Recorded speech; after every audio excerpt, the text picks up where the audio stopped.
Hello guys, this is Aaron and I'm currently in Israel.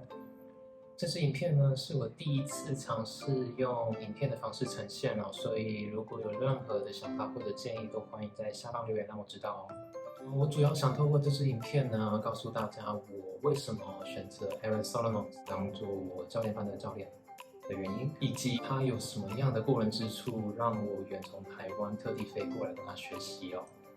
我发现呢，大多数人对于爷爷的认识好像都是停留在他曾经拍了一支关于 Frenzo 的影片。影片呢，我会放在这。My name is Aaron Solomons. I'm an ADA instructor trainer. I teach ADA courses in freediving, and I also train elite freedivers. 另外，我也觉得就是这支影片的翻译还蛮好笑的。如果你还没有看过的话，可以去看一下。爷爷今年呢，他已经81岁了。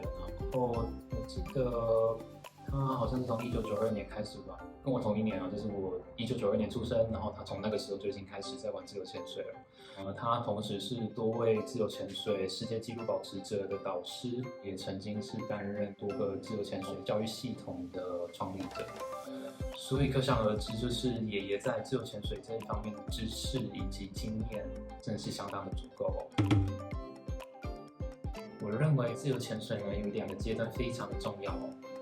首先，第一个阶段呢，就是在你还没有开始学自由潜水之前，在这个阶段，你所找到的这个教练呢，你可以想象这个时候的你就是一块海绵。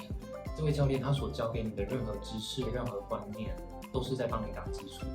所以之后的你呢，想要潜得更轻松、更自由自在、更久，我觉得有一个很好的基础会是很大的帮助哦。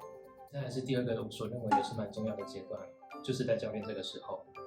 在教练阶段的时候呢，一般人可能知道我们教练要有办法潜得更深、潜得更久之外，在这个时候，可以这么说，我们花了很大的心力在学习如何当一个好的教学者。毕竟你有好的能力，但是你要有办法教给你的学生，才可以当一个好的教练嘛。在这2个月的时间呢，老实说，我在爷爷身上我真的学到了很多，而我之后呢，也会把这一部分的精华纳入我的课程之中。接下来进入今天的重点了。爷爷在这段期间呢，到底教会了我什么呢？首先，在观念的部分，第一点我会认为是放松。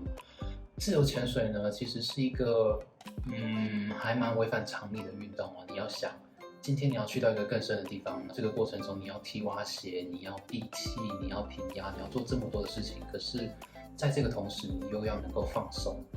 这边举例来说好了，就是当初我在教练阶段的时候，我们要试教课程，我中间不小心说了一个关键字，那个时候呢，我说了 try to relax，爷爷就很不爽，直接制止我，他说 For God's sake, there's no such word called try to relax. Either you are relaxed or you're not relaxed. So tell me, how do you try to relax? 其实一开始我也是蛮压抑，也会因为我说错一个词而这么的不爽哦。但其实情有可原，而且我觉得爷爷的坚持也是对的哦。放松它并不是一个开关，说你现在想把它打开就打开哦。而且，假设来说好了，现在你叫你的学生 ，OK, it's your turn。然后你的学生这时候心里在想说，就是我上一潜的时候，平压做不出来啊，这一潜你又要我潜到同样的深度，我做得到吗？诸如此类的想法，就是会一直在他的脑海里面打转嘛。所以其实并不是这样子运作的哦。而且我会觉得，就是创造一个可以让学生放松的环境，是一个教练的责任啊。在这样的环境之下呢，你再通过特定的下潜的步骤，意思是你每一潜都是做同样的事情，你习惯了之后呢，你下潜其实就会相当的放松哦。而这些相关的细节呢，我都会放在我的课程之中，慢慢的教给我的学生哦。所以呢，你就放心的把你的身体交给我，不是，是放心的把你的信任交给我，你的身体可以交给大海就好了。再来第2点就是休息哦，休息其实也是一种训练，而在这边的训练呢，我们通常都是安排2天训练完之后会有1天的休息，所以我们并不是每一天都排得那么紧凑，就是每天都要训练这样。再来第3点哦，就是在爷爷这里呢，我们都没有进行所谓的暖潜。